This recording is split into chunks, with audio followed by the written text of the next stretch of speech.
गांधी तीर्थ, निसर्गाच्या सानिध्यात महात्मा गांधींच्या जीवनावरील जगातील पहिले मल्टीमीडिया म्युझियम. आजच भेट द्या. गांधी तीर्थ, जैन हिल्स, जळगाव. अधिक माहितीसाठी www.gandhifoundation.net वर विजिट करा. आजच्या या ठिकाणी लाडक्या बहिणीच्या माध्यमातून अध्यक्षांची या ठिकाणी बैठक लावण्यात आली होती. या बैठकीला माननीय आमदार महोदय आणि कलेक्टर आणि सगळे समितीचे अध्यक्ष आणि सदस्य या ठिकाणी उपस्थित होते.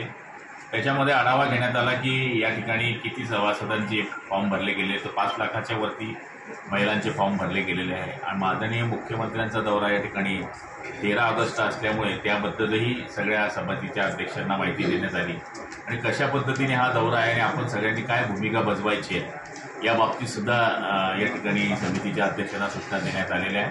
आणि त्यांना सांगण्यात आलं आहे की उद्याच्या उद्या आपण आपल्या तालुका स्तरावर बैठकी लावून त्याचं नियोजन करावं आणि सगळ्यांनी या ठिकाणी ती मान्यता दिलेली आहे.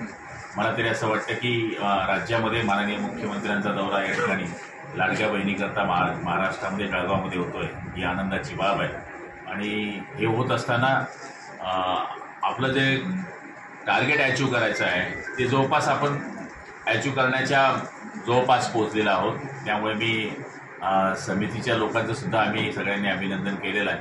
आमदार मोदयांचंही अभिनंदन केलं आहे की ज्यांनी याच्यामध्ये हिरिरीनं भाग घेतलेला आहे. तर या दौऱ्यामध्ये माननीय मुख्यमंत्री महोदय येणार आहेत आणि ते सागर पार्कला येतील. सागर पार्कमध्ये आल्यानंतर त्या ठिकाणी छोटे मोठे जे कार्यक्रम आहेत ते सगळे झाल्यानंतर आपल्या महिला भगिनीशी त्या ठिकाणी संवाद साधतील आणि या योजनेच्या बाबतीमध्ये माहिती देण्याचा प्रयत्न करतील. आणि मला तरी असं वाटतं की हा दौरा यशस्वी होण्याकरता आजची ही बैठक पार पडली. किती लोकांची उपस्थिती राहील असा आमचा अंदाज तर 40,000चा आहे, पण सागर पार्कची कपॅसिटी पाहिली तर 30 ते 35,000ची आहे. आणि मला तरी असं वाटतं की ते तुडुंब भरलेलं असेल असा आमचा विश्वास आहे. लाडक्या बहिणींना काय आव्हान कराल? लाडक्या बहिणींना काय आव्हान करतात?